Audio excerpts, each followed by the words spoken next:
ओम दुर्गे नमः शक्तों को शमतक शमतक। आज का प्रसंग है, आखिर किस योद्धा ने चलाए थे 12 घातक बाण भगवान श्री कृष्ण के ऊपर। क्या हुआ था जब भगवान श्री कृष्ण महाभारत के युद्ध में लहूलुहान हो गए थे।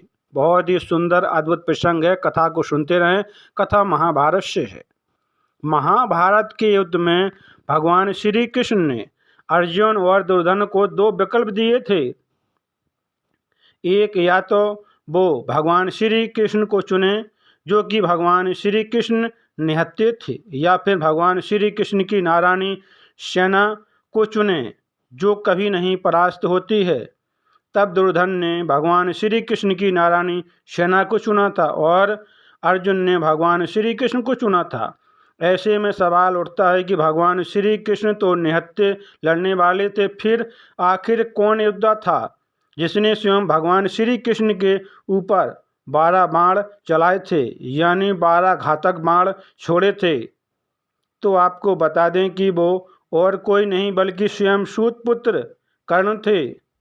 तो चलिए अब जानते हैं कि आखिर उस समय क्या हुआ था जो कर्ण को 12 बाण भगवान श्री कृष्ण पर छोड़ने पड़े थे। ये बात थी युद्ध की 17वें दिन की थी, जब कर्ण और अर्जुन आमने सामने थे।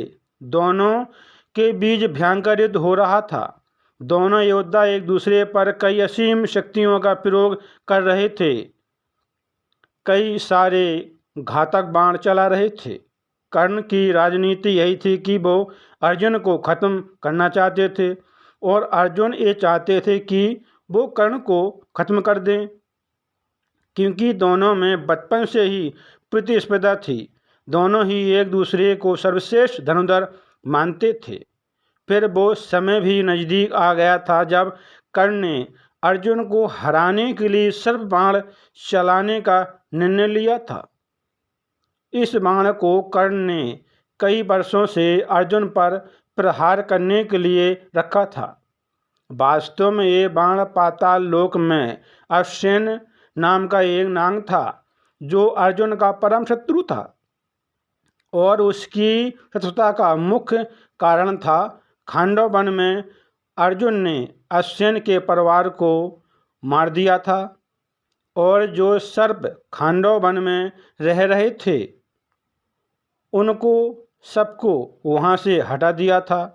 अश्विन नाग तभी से अर्जुन को मारना चाहता था और मौके की तलाश में रहता था। अश्विन नाग तक्षक का पुत्र था। खांडव वन जल रहा था, तब उसकी माता ने उसे अपने मुंह में निगल लिया था और वहाँ से आकाश मार्ग से भागने लगी। तब अर्जुन ने उसे भागते हुए देखा तो उसके फन पर अर्जुन ने बाण चला दिया और उसकी माता घायल हो गई।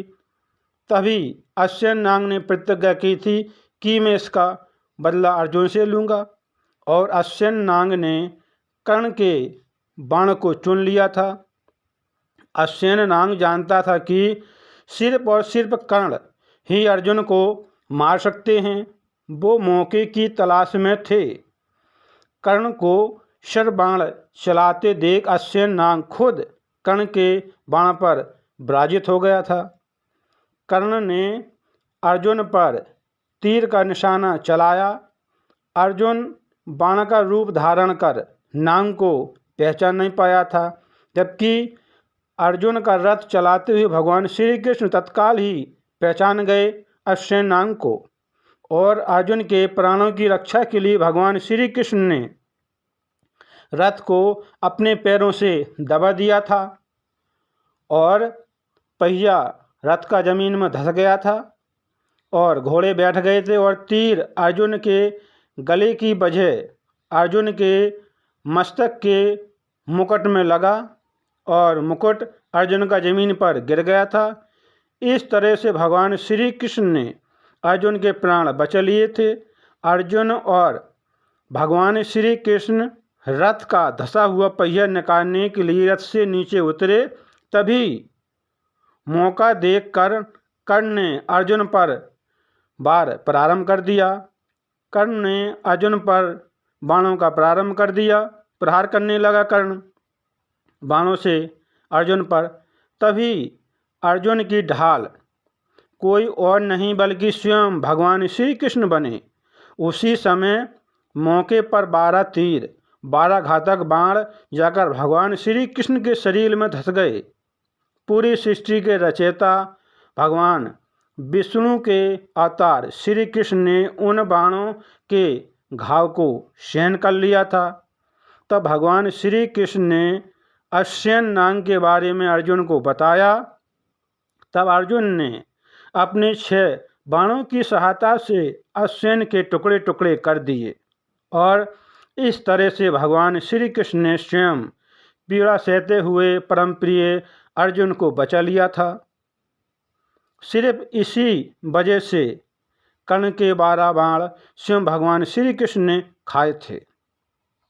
भगवान श्री कृष्ण कहते हैं, कल का मुख किसने देखा है?